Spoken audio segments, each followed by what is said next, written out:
December is essentially the month of Christmas, whether you celebrate the holiday or not.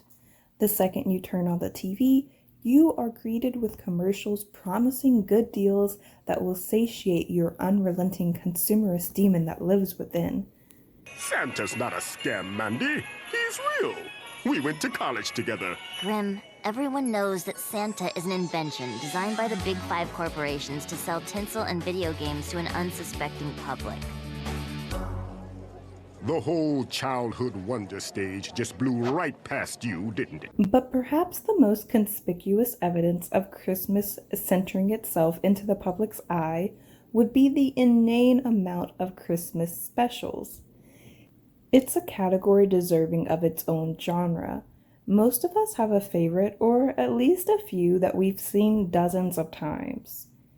But what of those long-forgotten pieces that were chugged out by companies looking to make a quick buck, to then be buried in your discount video bin? Sometimes these atrocious specials go on to be cult classics, since they're so laughably bad. Christmas! Well, folks, this special is not like that at all. Instead, it's so bad that no one really bothered to remember it. Why the Bears Dance on Christmas Eve is a 23-minute musical from 1977. The premise is in the title itself. And a good old bear grandpa is going to answer his grandchildren's burning question. Why do the bears dance on Christmas Eve? Our main character within the grandfather's story is a bear cub named Bashful. And the program won't let you forget that he is indeed bashful.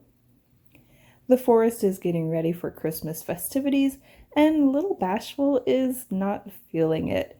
He runs away from socialization, deciding to take a shortcut home. But it's too dangerous. And just like the warning given, something goes wrong. You see, Bashful fell into a pit of the new Tumblr sexy men. These are Smurfs, the embodiment of all evil bad things, threatening our environment.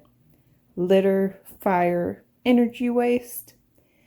And they have a nasty little plan of sabotaging Santa's sleigh. Why? I don't know. You don't see any master plans or any destruction of Christmas. But the important thing to note, they want to destroy Christmas, specifically Santa's sleigh. That's it. No other information is given. Of course, Bashful accidentally reveals himself and the Smurfs jokingly ask him to dance. He obliges like the good guest he is, and they think his moves are hilariously stupid. How rude. So Bashful then goes to warn his forest friends, particularly the bears. We break out into another song.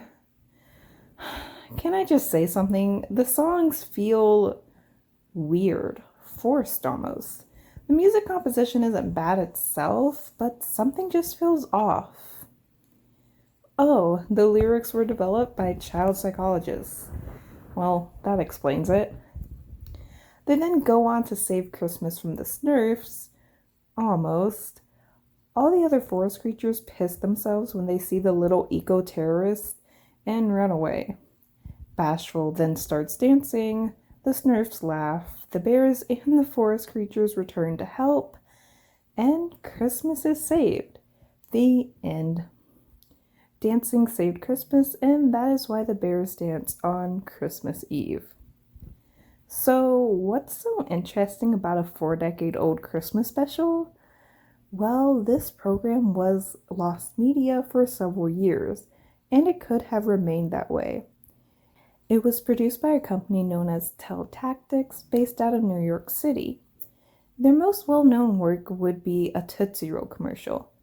No, not the one you're thinking of. Regardless, the studio had a short run from 1975 to 1977. So, how did it die? Well, who died is a better question. The company's founder suffered a major heart attack on the sidewalk outside of the studio. The studio then fell into obscurity and going into bankruptcy. Why the Bears Dance on Christmas Eve only aired once on ABC and never resurfaced.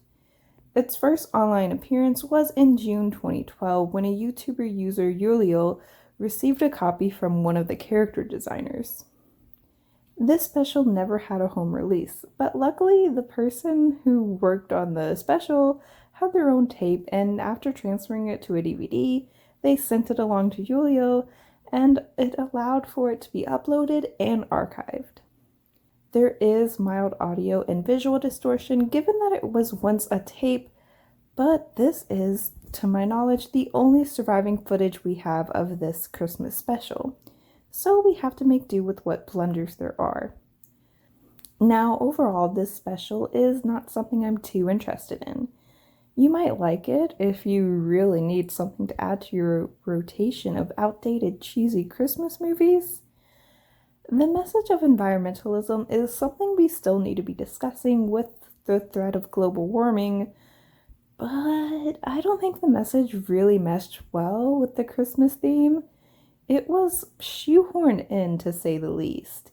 It felt a bit like pandering, but I'm sure the writers had good intentions. It just felt really flat to me and made no sense at all. Personally, I'm more interested in the fact that this was lost media, and the story surrounding the company that made this special so obscure. Because what says Christmas more than a program that only aired once because the studio was going bankrupt and the founder had a fatal heart attack? Now, that definitely says Christmas to me. Merry Christmas, everyone.